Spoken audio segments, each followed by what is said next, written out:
Hi everyone, and welcome to another episode of Tech Talk. We've got a little bit of a special one today. Dan, what's happening today, mate?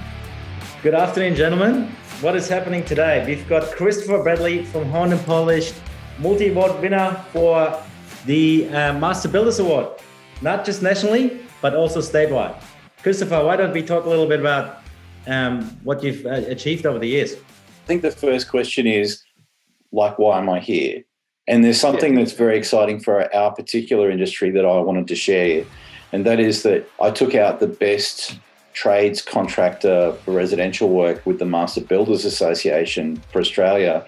And what that means is that it's against all trades, all different types in the building sector, and it's for particularly for residential work. So it actually highlights our trade, mechanically polished concrete, and how it's starting to actually be noticed quite a bit by the building trade at large. So I'm pretty excited about that for me, and I'm excited about that for us as a trade category, because it's come from a place of a bit of a backyard operation, and slowly but surely it's professionalising with a lot of help from Totally Works, and I think that's a wonderful thing. So this is like a step in the way for all of us, really.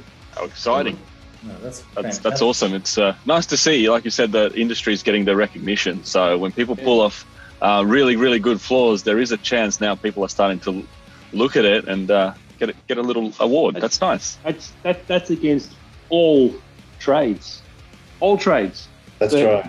The mechanically polished concrete actually stood out against all trades, which is a really, really big deal. Yeah. Absolutely. And just someone based in, I'm sort of based in Victoria myself, but Honed and Polished, tell us a little bit about the company, mate. Whereabouts are you based and that sort of thing there? How long have you been around and that sort of thing? Okay. So I'm originally from Sydney, and about 20 years ago, I did that whole flight to the country. I bought some land in an eco-village, because fundamentally I'm a bit of a hippie, minus the hair. And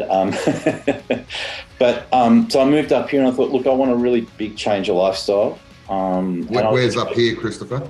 Oh, sorry, Sunshine Coast in Queensland. Oh, lovely. So Crystal Waters is an eco village up there. It's got it was a great opportunity to learn a lot about eco building techniques. Polished concrete fits into that because it's a wonderful eco product, and I started doing it for myself, and bit by bit I started doing it for neighbours. I got to a certain stage where I just needed to find better equipment that actually was more reliable. Somebody put me on to a team down in Melbourne. I got to talk to Tim, and I just, immediately felt a good relationship. I flew down, tested out one of the machines, and just went, oh my God, this is like stopping work with a bucket and spade and getting on an excavator. It was just the level of efficiency that this machine could create was just way beyond what I'd been using. It was then that I started deciding that I was going to do a lot more of this work. I didn't know how much I would get, maybe, 3 or 4 jobs a year, maybe. So, but, eventually I'd pay off the tools and it'd be a good thing. And bit by bit, we got more and more work coming, and to the point where we were pretty much continuous. And then slowly I've been adding more people into my business. So we're now at a stage where I've got 5 guys on the tools, and I've got an admin lady with me 3 days a week. And that's it. That's what I'm up to.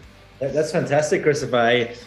Why don't you tell us a little bit about who is Christopher Bradley? How did you even get into concrete grinding? What is your background? I was originally trained as an artist. I went to one of the most elite art schools in Australia. I was planning to be an artist, but talking to some old hands that were in the field, it's really not possible to live a normal lifestyle and raise a family working as an artist. So I looked at different things, and I eventually wound up running my own business, and which was a supermarket. And from there, I moved on to a restaurant. And then I realised that I was sick to death of mainstream business and mainstream lifestyles. I'm very much an alternative-minded sort of a person. So I moved to the Sunshine Coast, like I talked about. You talk about starting some different businesses there. I guess if you could talk to yourself when you started, started your current business, what advice would you give yourself? Just for anyone else who might be sort of starting out and that sort of thing there, just a couple of sort of general tips and tricks you might have told yourself back then. Well, oddly enough, it's something that you guys demonstrate on a daily basis. I look for mentors, and sometimes they're not necessarily in the line of work that you're in, but they are just people that have a good mind for business. Because business is a skill that you learn, just like learning your whatever trade you're in. So I'm a big believer in having mentors. I still have mentors to this day, and some of them are work in the same trade as I do or allied trades, and they consider themselves just, like sharing backwards and forwards, but I still really respect what they have to say. That's why I seek them out. So I would say looking for people in the same industry, perhaps not trading in your region so they don't feel a sense of competition, is a clever thing to do, which is exactly what this forum is about. And as I say, finding mentors. So that's a good component. The other thing that I found out early in my career running a supermarket, because it's such a volume game that you cannot be just a star player. You can't just work endless hours and get an outcome like you can when you're in the building trades. You have to build teams. And the biggest thing that I came across was Ken Blanchard's work on the 1 Minute Manager. So he's a really cool guy who lived in the United States, and he was actually a professor of behavioural psychology. And he was fascinated by how people learn skills. And he just came up with this amazing book that was based on originally 1 minute parenting. And he said, look, the particular skill set that's required to teach kids things as a parent is exactly what we need to do to teach people to learn a skill in a workplace. So he said, what the hell, let's call it 1 Minute Manager. It's the biggest selling business book of all time. It's written like a fairy tale, and it's got little slogans all the way through it that are really good, that are easy to remember. And one of my favorites is, in working with people, is catch people doing something right. And I love that. I think that people, if you notice when they're doing something well and you praise it, the saying is that, what gets praised gets repeated. So instead of looking for everybody's faults, you look at for what they're doing right and you praise that. And it's surprising how the faults start to disappear because people feel engaged in what they're doing. So, yeah. I think that's fantastic advice. That's really good. What kind of royalties are you getting from the author of the 1 Minute Manager? Click the link below, go straight to Amazon. Yeah, that's right. Yeah. Look, it was one of those books that really changed my way of thinking. I stopped being a star player and I became a coach. So yeah. I learned that I had to get the outcomes through other people. Learning that skill is very hard for a lot of tradespeople because it's kind of the mindset is, look, get out the road and I'll just do it, because you're not doing it fast enough or accurately enough or whatever. It's hard to do, but it's so worthwhile when you watch a team start to build and coalesce together, and you give people pride of workmanship, and you show your trust in them by giving them autonomy to make their own decisions. People love having a workspace where they have some autonomy, that they can choose how they go about achieving an outcome. I would have absolutely agree with that, Christopher. I mean, when did you buy your first concrete grinding machine? I think my record shows about 18 years ago, and I bought it. Yeah, and I bought it from King Concepts, which is the original version of Totally Works, and I bought it with Tim. So it's a much smaller operation than what you are now, and to this day I'm still friends with Tim, and of course you, Josh. And are you still friends with the machine, Christopher? Sorry? Are you still friends with the machine? Yeah, I still have that machine and I still use it regularly. In fact, it's called my baby, and anybody messes with it, man, get into a lot of shit. It's a 530 3-phase. It's for the right application, it's actually more efficient than some of the bigger machines. And knowing how to fine tune one of those things and really get the most out of them is a lot of fun. So 18 years ago, we've known each other for that long, and we've been able to enjoy watching some things that I've noticed it's always been different about Honed and Polished. One thing is that I've noticed about the way that you've gone about your business has always been very, very different, very unique, particularly in our industry. One of the things that really very early on sticks out is that you were always building a brand. Yes. And you said before that you can't always, as an operator, as you can in many trades, just be the hardest worker. You've got to be something more and create additional value. And I would say that one of the things that really sticks out for me is that, Christopher, you've always been the front runner in the industry as building a brand, something more than just a service. That has certainly been one of the things that sticks out. And absolutely, what you were saying before is the way that you engage with your clients and with your own people. Has always been something that has stood out. And having known some of your team members over the years, that's always been something that I've always recognised, is that these guys come with a high level of sense of value about them, and a high level of contribution or sense of contribution. And that's something from the outside that's always been something I could enjoy about doing business either with yourself or anyone that was in your team, and always being able to recognise that there was a consistency and high value to the brand that you were building and the team that you were building. Yeah, and absolutely. I could imagine even for any of your customers that this is a great environment to be involved in, from the time of recognising the brand, making the sale, dealing with yourself and with your team, all the way to the time of completion.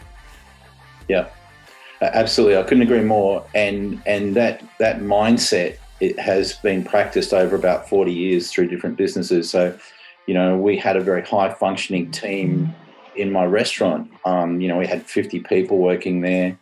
At a time when people were flat out getting a hold of a chef, I had 6 chefs, 5 cooks. And when I'm talking about cooks, these are people that, have experience like being able to produce hundreds of meals an hour in floating restaurants in Hong Kong Harbour and this sort of stuff. Amazingly efficient people. And, that comes from actually caring about the people. And so somewhere in my life, I had an epiphany that people say, oh, what's it all about? What are we here to do? I believe our real purpose in life is to uplift the other people around you. So, when you look at the big picture, beyond earning a living and having financial security, or, I don't know, hitting the bucket list sort of goals in life, I think what sits above all of that is that each moment of interaction that we have, whether it's the person on the other side of the counter that serves your coffee in the morning, or whether it's a customer or a dear friend, that we lead with our heart, and that we do things genuinely. Because people, I think, my belief is that everybody can feel sincerity, and so if you sincerely care about other people, that's the biggest sales tool you can ever possibly have. And so I genuinely care that my guys have a good work-life balance. It's actually a significant goal in my business. So what I get out of that is that I get people who want to stick around. So my leading hands now have been with me for over 10 years. They like the work. They're not interested in going anywhere else. They're well paid, and that, they can intersplice their life with their work, so that then they're not exhausted by their work. They're enlarged by it. And I think that there's a lot of places where people are just driven to death with KPIs to the point of exhaustion, and they lose their passion for what they're doing because it's out of their control. Then they can't work at their own pace. That's great to hear. And you obviously built a very strong team around you and a very successful business. And you just recently won the Masters Builders Award, which is great to be recognised. But what's down the track? What's what's in the future for Honed and Polished 2023? Yeah, that's a great question. Thank you. I believe that growing slowly is a very important point. And I would also say this, that, the way I've created a business is not the most profitable. It's not the stellar success that other people have, but mine's a long-term view of creating something solid and sustainable so that in the long term, I'll achieve, I'll make a living, and I'll make a living on an ongoing basis. But I won't make a fortune. And some people do. They get onto something, they cut costs, they drive everything into the ground, and they achieve amazing outcomes. That's not where I'm about. So 2023, I'm mindful of the fact that there's a lot of pundits out there expressing the idea that we're set for a recession. So I'm, how do you say, you prepare for the worst and hope for the best. And I'm preparing for the worst, and I'm also keeping an optimistic view that we'll just keep going and achieving enough work for the scale of business. We're not a huge business. There's only 6 of us in it. So, sorry, 7 of us. I beg your pardon, counting me. Yeah. So that's where I'm up to for 2023. I'm looking forward to it. Exciting. Yeah, that's exciting. I bet you are extremely proud of not just yourself, Christopher, also your professional team to have taken not just statewide but also nationally. So I want to congratulate you personally, because I think this is a really great achievement, as this industry is not recognized enough, and there's not enough that people can leverage off. And I think this is 2 beautiful awards that I think I look at that very, very with a lot of respect. Let's say that. Thanks, Daniel. And yeah, the reason I wanted to have this conversation today is that not just to blow my own trumpet, but actually, as we were talking about, that these awards represent a recognition of our trade in the building industry generally. And some of the award winners in the Master Builders Association are massive companies like Multiplex, Adco, Gasparini's. They're amazingly big building companies are building, skyscrapers in the city and so forth. So it's across the entire trade. Even though there's about 20 awards for builders, because it's a builders organisation, there's only 2 for tradespeople, 1 for residential and 1 for commercial. And I noticed that in the commercial field, the only contenders were all fit-out companies, so shop fitters. So those in themselves are actually builders. So this is probably the only award that was awarded to actually a trades contractor as opposed to a general contractor, a builder. Yeah, and I think that's very exciting for our trade. It speaks for the future for all of us that polished concrete, particularly mechanically polished concrete, is coming into its own. No, that's it's absolutely fantastic for everyone who's been part of this since the inception, and it's only because of that collaboration, that strive among all stakeholders that's been able to get to this point. And obviously, you've done very well in this yourself to be recognised for those efforts too, Christopher. So we thank you for that too. Thanks, Josh. That's great. And there's one other question that I wanted to have a chance to answer, because I know we're running short on time, and that's what my thoughts are on my key supplier, which is Totally Works. So at the risk of this sounding like an infomercial for Totally Works, I would say that my philosophy is, once again, working with people and developing genuine relationships. And I found a like-minded group of people in you, Josh, and your family. And all through the years through King Concepts and now with Totally Works, I love working with you guys. What you bring to the table for me is constant and ongoing improvement. You know, I've seen mechanically polished concrete over an 18-year period, and trust me, it's had a lot of improvements over that time in terms of the finished product. So what we can produce now with the Totally Works products versus where we were early days in King Concepts is a quantum forwards. And there have been like exciting steps along the way that, you know, I've picked up in training programs. The Josh Van Der Veen lip coat, I can clearly remember learning that at one of the training seminars. You'd come back from the United States and introduced a new idea of bringing through additional coats of densifier and what a radical improvement that made to the finished product. That's just giving a little example. So yeah, I really appreciate that. It's backing my company. I've got competitors who say to me, you know, you could save a lot of money by buying products elsewhere. And I try to explain to them that what we use is a matrix of items that actually work together. So it's the chemicals and the abrasives and the methodology that comes together like a clockwork. You start pulling pieces out of that to save some money, you wind up compromising the end product, and you probably wind up slowing yourself down. So you might save a little bit of money, but it will cost you more in the long run. So the idea of buying cheap stuff directly in from China or what have you, I just think it's got its downsides. I like dealing with Totally Works. The products that we get are reliable and consistent, and they work really well together. So, and I can trust that there is an ongoing research and development program. So, for example, in recent times, we've stepped up to using the Spec 5 products for cutting the polishing edges in the early stages where we're trying to cut off densifier.